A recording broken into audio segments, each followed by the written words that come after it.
So today we have a new battery from Redodo. Now this is their new mini 100 amp hour battery. So it's supposed to be a 100 amp hour battery that's in a smaller case. And maybe the cells are smaller, I'm not sure, but we're gonna do a full test, a full tear down, and we'll explore this battery.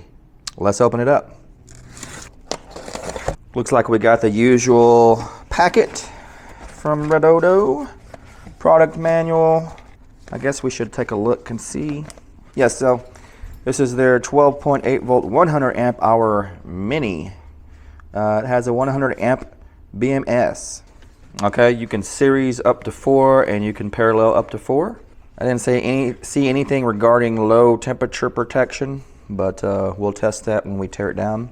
Here's our terminal bolts, M8s, 4 of them, which seems to be customary these days, and little caps. And there's the battery. Indeed, it does appear to be smaller. All right, so here is the standard size. This is from Time USB, but Redodo has the same size. Their previous battery was the same size. So let's do a little compare here. Slightly taller, I'd say about a 1/3 of an inch taller, shorter, and definitely thinner. Yeah. So that is definitely an improvement. I think they have been listening to us complain about these batteries having so much empty space in there. You know, the cells in these batteries are way smaller than what the shell is. So it's like, you know, getting a bag of chips where it's mostly air. So why we don't want to take up a bunch of room when you can have something much more compact.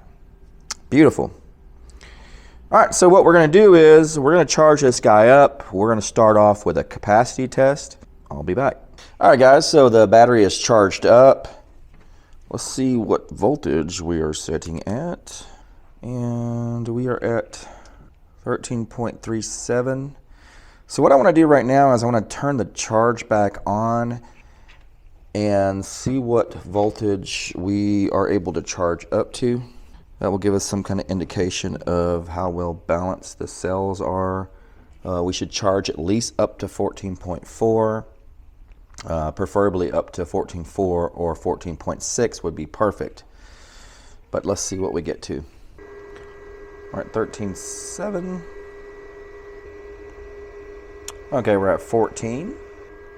Okay, so we've made it to 14.2, so this would be the minimum amount we should be able to charge to, so it's past that.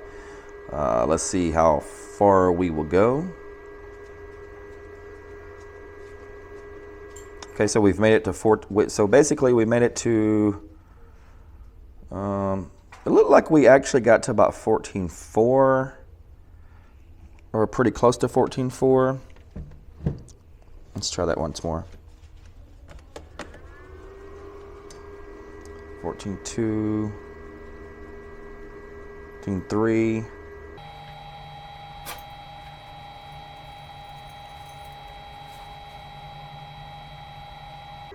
So it looks like we hit 14.4 and then we cut off. So that's acceptable. 14.6 would be perfect, but 14.4 is acceptable. That would be 3.6 volts per cell. All right, so now we're going to set up to do the capacity test. All right, the capacity test is all set up and ready to go. Got the shunt hooked up. Running the time lapse over here, and let's turn on the inverter, which has a heater as the load. Okay, and we're pulling 64 amps, and we're just going to let that run, and we'll come back when it completes.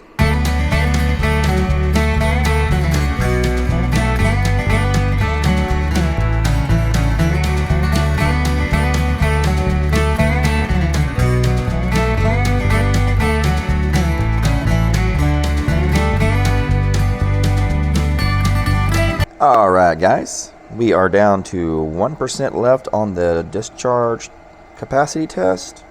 We're at 11.8 volts. That's starting to drop quickly. We're at 99.3 amp hours, 1,255 watt hours. So I definitely think we will make it to 100% capacity.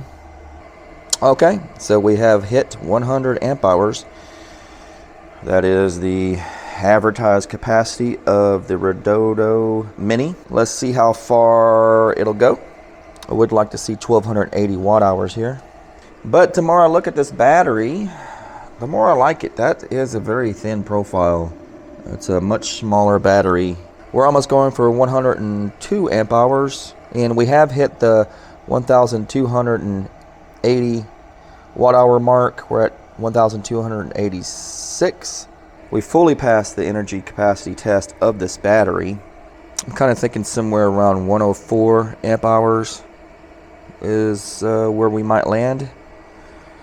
That's a fairly typical number for a new 100 amp hour lithium iron phosphate battery. We might be just shy of it because I think that the inverter is probably going to start screaming here in real soon. Well, we might make it to 104. Well, we did. We made it to 104. Nice. There we go. All right, final result is 104.14 amp hours, 1,308 watt hours. Very good result. All right, next up, we're going to tear this battery down and see what the guts look like. All right, guys, so I cracked this thing open off camera. Well, it's still hanging on a little bit over here.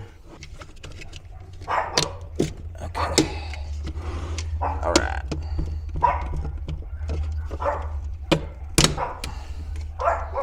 All right, so that is a very chunky lid, very strong there, lots of reinforcement, and I can already tell that these cells are pouch cells. You can see there's the top of the pouch right there.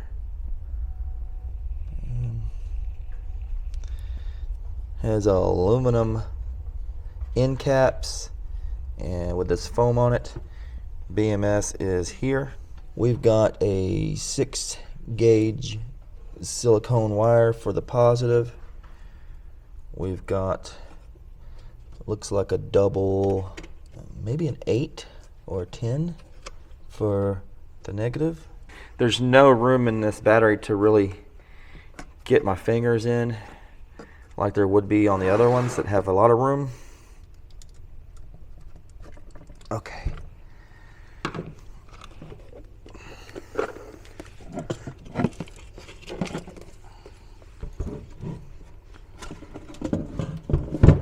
All right, it's loose.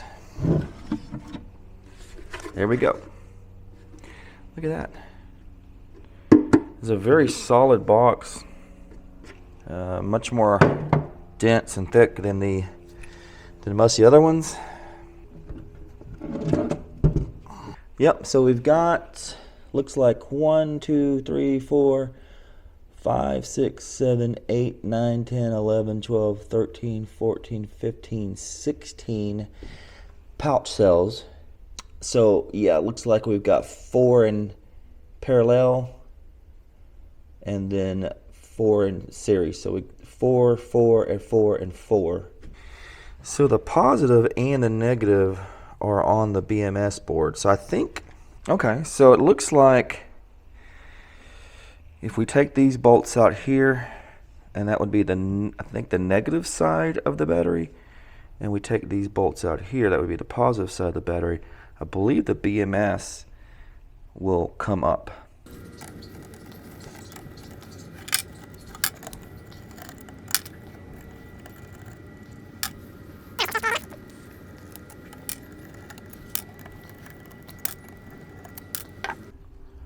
Okay, it's freed. There's the balance cable. Oh,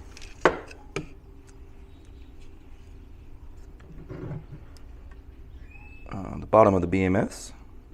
Looks like it has a high temperature cutoff sensor, but I don't see any thermal probe for low temp charge protection. They went through a lot of work to design this battery. It's got purposely designed components, but they couldn't have put in the low temperature charging protection. I don't understand this sometimes. Okay, let's see. Looks like this tape is covering the terminals where the cells terminate at, and it is. Yeah, that's pretty neat. So the cells are like welded to these terminals here. There's like a kind of a bus bar in the middle. The balance sense wires are soldered to these little bus bar spots. Same thing basically. It's where it's linking the cells in series. Yeah, so there's like 2 cells, you know, one on this side, one on this side that connect to that point. Same here. And that's one parallel section. Then it series over to the next parallel section. Then this bus bar series over to that parallel connection. Pretty neat little design. And just examining this little fixture here, this looks a lot like the kind of fixtures that the DIY guys make when they're putting their prismatic cells together. You know, usually you see there'll be a piece of wood on both sides, a piece of all thread, and they use that to slightly compress the cells and keep them together. But they've done the same thing here. They get aluminum plates on the ends, a long screw or long bolt all the way through, and then tighten down. Over here on this side with nylon lock nuts actually. All right guys, well I think that's going to be it for the video. I don't know what else we need to take a look at. I think we covered it all.